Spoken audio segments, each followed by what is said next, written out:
Seja muito bem-vindo, seja muito bem-vinda. Hoje eu quero falar para você sobre as 3 emoções que podem travar a sua vida. Então, se você está se sentindo aí travado na vida profissional, na vida financeira e na vida amorosa, preste atenção que esse vídeo é para você. Meu nome é Fernanda Ponzetto e é um prazer ter você aqui comigo. Já teve aquela sensação de querer algo na vida e parece que não está conseguindo? De querer fazer uma mudança aí na sua carreira, de querer encontrar um melhor relacionamento, de querer ganhar mais dinheiro e de repente a coisa trava, a coisa não acontece e você não sabe o porquê isso surge? Eu tenho aqui para você 3 emoções que impedem e que travam você aí de realizar nessas áreas da vida, isso mesmo. A primeira emoção aí que é mais presente, que dificulta muito mais você a chegar onde você quer chegar, é a emoção do medo. Quando eu tenho medo, eu tenho dificuldade de realizar. O medo, ele paralisa, é como se fosse um muro aí na sua frente. E quando você tem medo, você constrói, na verdade, todas as cenas possíveis do fracasso. Então pensa em alguma coisa que você quer e você sempre fala para você mesmo aí: "Ah, eu quero, mas eu tenho medo. Eu tenho medo. Eu tenho medo". Então, o primeiro exercício para você é: medo de quê? Você tem medo de quê? Você tem medo do que as pessoas vão falar? Você tem medo do resultado que você vai entregar? Você tem medo que isso tudo que você quer vai demorar demais? Você tem medo de se ferir? Que medo é esse? Quando você primeiro identifica esse medo, você tem mais chances de trabalhar essa sensação aí. Por quê? Muitas vezes as pessoas só dizem eu tenho medo e aí não sabe que medo é esse. Esse medo pode ser um medo seu, porque você criou esse medo, ou muitas vezes é um medo vindo aí do seu sistema, tanto familiar quanto do ambiente que você vive. Já percebeu aí pais e mães que viveram vidas cheias de medos, medos de ter sucesso, medos de caminhar, de fazer algo diferente, e às vezes a gente acaba repetindo esse padrão. Ou você está aí no meio de amigos, onde os amigos têm medo de empreender, medo de pedir uma promoção, medo de fazer algo diferente na vida. E você, em respeito ao sistema, de forma inconsciente, hein? Porque às vezes a gente não percebe isso. A gente acaba repetindo o que as pessoas fazem no nosso meio sem perceber. E aí vocês acabam criando essa sensação de medo. O medo, na verdade, ele implica na dificuldade de me ver fazendo alguma coisa. Então, quando eu tenho medo, eu digo para mim mesmo, eu não vou fazer isso. Isso não me pertence, isso não me pertence. Então, cuidado quando você cria imagens gigantes de como a coisa será e você cria essa imagem de forma negativa. O que está acontecendo? Você vai fazendo um muro bem grande assim na sua frente, o muro do medo. E aí você só enxerga, olha que interessante, você só enxerga aquela situação de forma negativa. Por isso que muitas vezes você não consegue enxergar que você vai dar certo, porque o teu medo cresceu tanto, você fez essa barreira de uma forma tão gigante que você não consegue mais pensar positivamente. Viu que tem medo? Olhou qual é o medo? A tarefa aí para você é: pega esse medo que você escreveu aí e coloca algo positivo em cima disso. Porque o teu medo, na verdade, é uma forma de você enxergar o teu pior lado. É uma forma de você enxergar a pior situação. E quando você vive da pior situação, provavelmente você perde força, perde energia para fazer as coisas. Então, tudo que você colocou aí, do que você tem medo, medo de quê, você vai aí agora fazer o inverso. Escreve aí onde você quiser, numa folha de papel, na sua mente, onde você quiser. Escreve aí o que você pode fazer ao contrário disso que você escreveu. Quando você começa a pensar diferente, você cria novas soluções.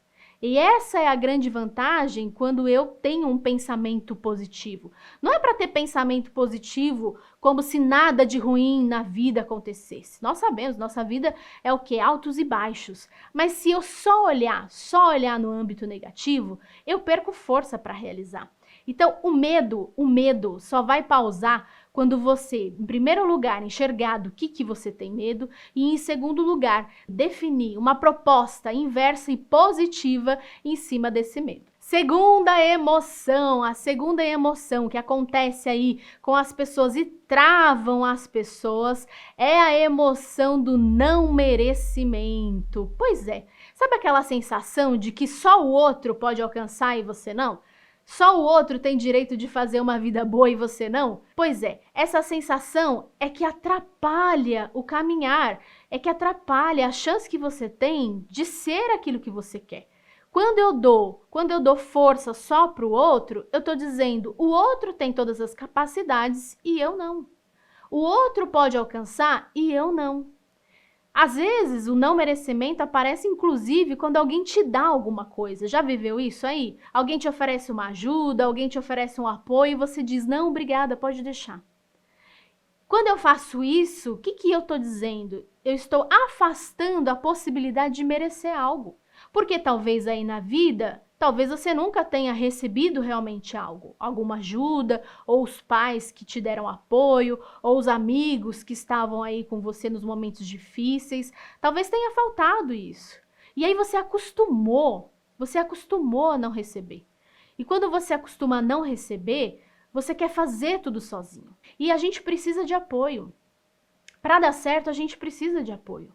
E quando a gente resolve fazer tudo sozinho, muitas vezes a gente perde um pouco da direção, porque a gente tem tanta coisa para fazer que quando a gente coloca, pega aqueles sonhos e quer colocar tudo em ação, a gente não sabe por onde começar.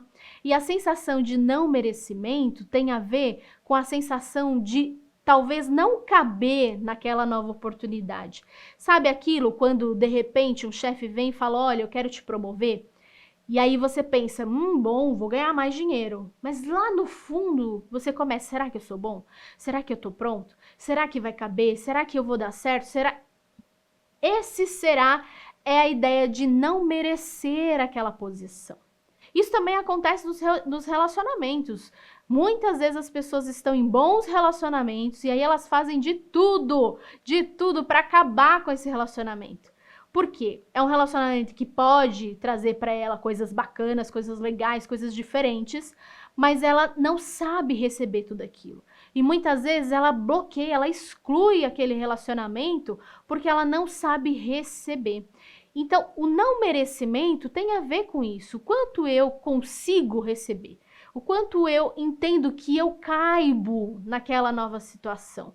Enquanto você achar que você não se encaixa naquilo, você não vai ter aquilo. Então você precisa começar a compreender como você pode se encaixar. Fernanda, como eu faço para me encaixar? Pois é, olha aí, que habilidades você precisa ter para se encaixar nesse novo momento? Se é um relacionamento e você tem a sensação de que você não merece esse relacionamento, oficialmente, o que você precisa fazer para você entender que você é merecedor disso? Quando a gente se sente merecedor, quando a gente faz por onde, nós conseguimos também ter a troca. Então, se você sente que alguém está te dando demais, você precisa também retribuir. A retribuição, quando você recebe, faz com que esse movimento se equilibre. Então, se você está, por exemplo, numa empresa e acha que você não cabe, não merece esse novo cargo, essa nova carreira, faça por merecer. Aumente suas habilidades, crie novos jeitos de fazer o que foi te colocado como nova ordem, como nova função. Nós ficamos merecedores quando nós entramos em ação. Se você acha que só o outro é merecedor, é porque tá aí uma preguicinha sua de querer fazer por onde. Porque se o outro pode, por que eu não posso? Qual é a condição efetiva dentro de mim que eu acredito que isso não é possível? Quer dizer, talvez eu não esteja enxergando as minhas habilidades, talvez eu não esteja me valorizando, enxergando o que há de melhor em mim.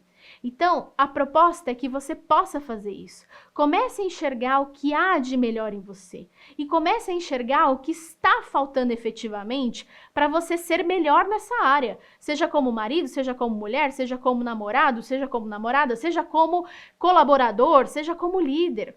tudo na vida, nós precisamos entender e observar o que tem de bom e o que está faltando. É assim que você vai se sentir merecedor do seu novo jogo, da sua nova história, da sua nova carreira e merecedor para receber tudo isso. Então, preste atenção mais em você. Comece aí a anotar quais são as coisas que você tem deixado de fazer por achar que você não tem. Você precisa começar a incluir essas coisas na sua vida. Então, comece a observar as coisas boas que você já possui e comece a incluir aquilo que você precisa ter para chegar onde você quer chegar. Terceira emoção é a emoção da culpa. Pois é, as pessoas entendem que muitas vezes não fizeram o suficiente por algo, por si mesmas ou para alguém. Isso é culpa. Culpa, gente, é a sensação de não ter feito o suficiente, de não ter feito aquilo que deveria ser feito. E aí eu me sinto culpado. Por quê? Se eu não fiz algo que eu deveria, quer dizer que ficou faltando alguma coisa para aquilo ser muito bom. E quando a gente tem culpa, seja a culpa de não ter feito o melhor numa relação amorosa, de não ter feito o melhor dentro de uma empresa, de não ter sido um bom pai, uma boa mãe, quando a gente alimenta a culpa, a gente alimenta o processo de vitimização. E toda vez que eu ando nesse processo de vitimização, eu me perco da jornada. Por quê? Quando eu ando na culpa, eu ando como se eu estivesse num limbo. Aquela sensação de que eu estou numa areia movediça, que eu não saio dali. E a sensação da culpa, ela coloca a gente preso. Preso no passado, naquilo que foi feito, naquilo que foi realizado. E a culpa, quando ela está presa lá, faz com que a gente não tenha força para ir para frente. Então, essa emoção da culpa, com certeza, na maioria das vezes, impede as pessoas de caminhar para o novo. Então, a gente vê aí muita sensação, por exemplo, de eu quero melhorar meu relacionamento. Mas eu me sinto culpada porque eu não fui uma boa pessoa no meu antigo relacionamento. E aí eu fico nesse passado e não consigo fazer o novo. Do mesmo jeito, dentro das empresas, eu não fui um bom funcionário, eu acabei falhando em algum momento e a pessoa fica presa ali e não consegue ir para frente. Então, se você tem uma sensação aí de que você acha que deveria ter feito algo melhor e não fez, você pode estar morando na sua culpa, na sua vitimização. Fernanda, como é que eu faço para sair desse processo? Primeira coisa, identifica qual é a culpa.